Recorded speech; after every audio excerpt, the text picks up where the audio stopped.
make that 7 series wins in a row. The top of the AL West has never felt so sweet. Thank you for tuning in. Just got back from Zion, back to doing videos again. I think what I'm going to start doing is just doing like series recaps, unless it's like a 4 game series, or if I'm feeling, particularly motivated to do a post game recap, I'll just do series recaps. The Seattle Mariners are 2 games in front of the Astros for the lead in the AL West. They have won 7 straight series, and this is without a pitching staff that has really contributed. So we have a league average pitching staff. We have 2 of our best pitchers on the injured list. Really hoping Logan Gilbert does not need Tommy John. Of course, we all know the story of Robbie Ray. It was the exact same situation. He's having forearm tightness. It's a grade 1 forearm flexor strain. Reassess in 2 weeks, and then we never saw Robbie for the rest of the season. I mean, last year he led the major leagues in innings pitched, so a little bit concerning. Then again, he's got a great training regimen, and also he was saying he was feeling better the day after the start, and this isn't something he hasn't felt before. Kirby, towards maybe mid to the end of May, it's sounding like, for his return. Bryce Miller struggled with his command. We've got Emerson Hancock and Logan Evans going, and they've been solid, especially recently. And Logan Evans had a great debut. I'm not trying to take anything away from them, but they are not the rotation that we all have, grown to rely on. With all that being said, the offense is what's carrying. Who would have thought that at the beginning of the year we'd say the offense is the reason why they're first in the West? Great day today. J.P. Crawford in his post-game interview said, "The boys are hot. Boys are hot." And he was not wrong. The bottom of the order in this homestand was 13 for 46, 282 average. And Julio's starting to turn it around. J.P. Crawford's back there at the top of the lineup tonight, leading off 2 for 4, continues to stay hot. He went 2 for 4, did not hit a ball hard. Julio 1 for 5 today. Run scored, RBI, that double I thought was going out. Just 1 strikeout today. He's getting a little bit better at laying off pitches. I know Tyler Anderson's crafty. Cal has cooled off quite a bit. 1 for 5 today. He had that ground ball in the 6th hole. Julio was stealing third, and he just happened to dive underneath the ball. Some matrix stuff. Randy 2 for 4. He was the big hero today. Scored 2 runs. Had that home run in the first pitch of the game. Good to see him get on base, not through a walk, because or a hit by pitch. It's felt like all year he's just getting hit or walking. Garver 0 for 2 today. He walked a couple times, though. He continues to draw walks. I really, these days I don't mind Mitch Garver in the line. He's been solid. I bet you his WRC plus is above league average, just because he's getting on base so much. Donovan Solano.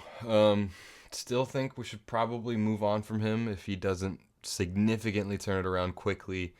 But he was 2 for 3 today. Anderson he hung a changeup upper part of the plate, and Solano hit it into left center. I don't care whose name is in the box score. I just want a first baseman that can face a lefty.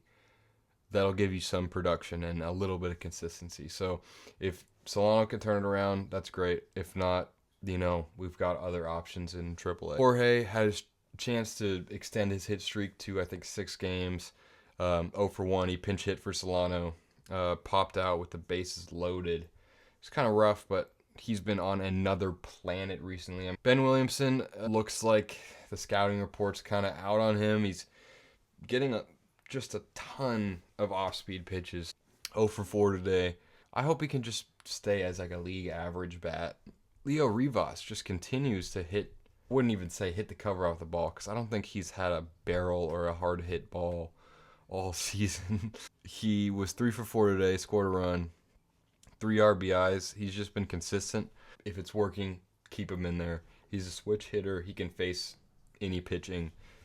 Great defender. Samad Taylor, 1 for 4. His first game since being called up this year. Hasn't got a lot of run in the big leagues in his career.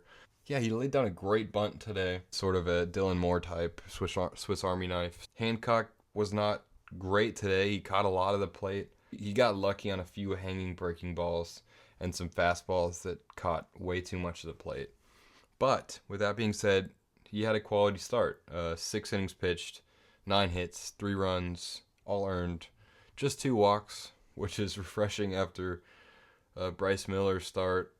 4 Ks, gave up the 1 home run to Soler, which barely got out. ERA continues to go down at 6.62 now. Still makes me a little bit nervous. I had a friend on Instagram DM me. He's like, the one game I go to, it's an Emerson Hancock start. So rough. Yeah, I mean, he was serviceable is what I told him. Legumina worked himself out of some trouble. He had, I think, first and second, or maybe second and third, with 1 or no outs, and made it out of a jam. Didn't give up a run. Just walked one batter and 1 hard hit ball. Bizardo has been, I'll take him over Thornton any day of the week. He's been decent. ERA 4.6. Legumina's is 3.52. Troy Taylor, just a get right outing for him. We had a 6-run lead at that point. He came in the 9th.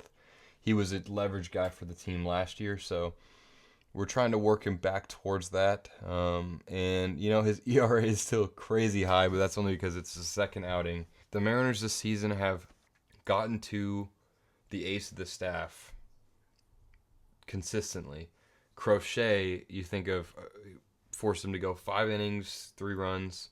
Uvalde, DeGrom, Skubal. We faced all of these guys, and we've gotten to them. We've won most of those games against the opponent's best pitcher. 4-1 on the homestand. The only reason you lose game 1 against the Marlins is because weight of possibly losing Gilbert on the year, losing him after 3 innings.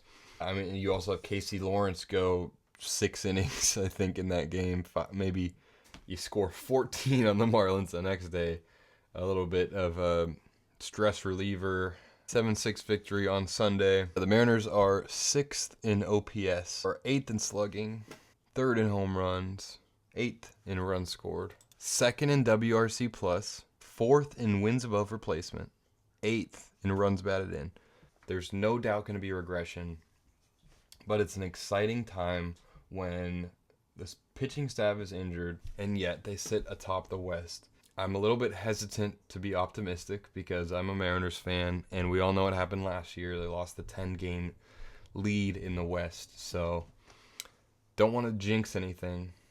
I think you're in a good spot if you're dealing with this many complications and this much of an uphill battle to start the year, and you're still 18-12, and you're still hitting well, which has always been the problem the last decade. I'm looking for the pitching to bounce back, hopefully get healthier. And with all the injuries, I'm just hoping that the offense stays. They don't fall off a cliff. I'm hoping they're around league average, and we should be fine. The American League is weak. The AL West is pretty weak. A little bit worried about Texas down the stretch. They're going to start to hit. It's just inevitable. Thanks for watching, everybody. Shout out to Mariner Mojo. Got my Mariners Anonymous merch. Not that I really need it these days because they're winning consistently. But go check them out if you don't already watch. Go M's. Trident's up. CS Rise. Whatever.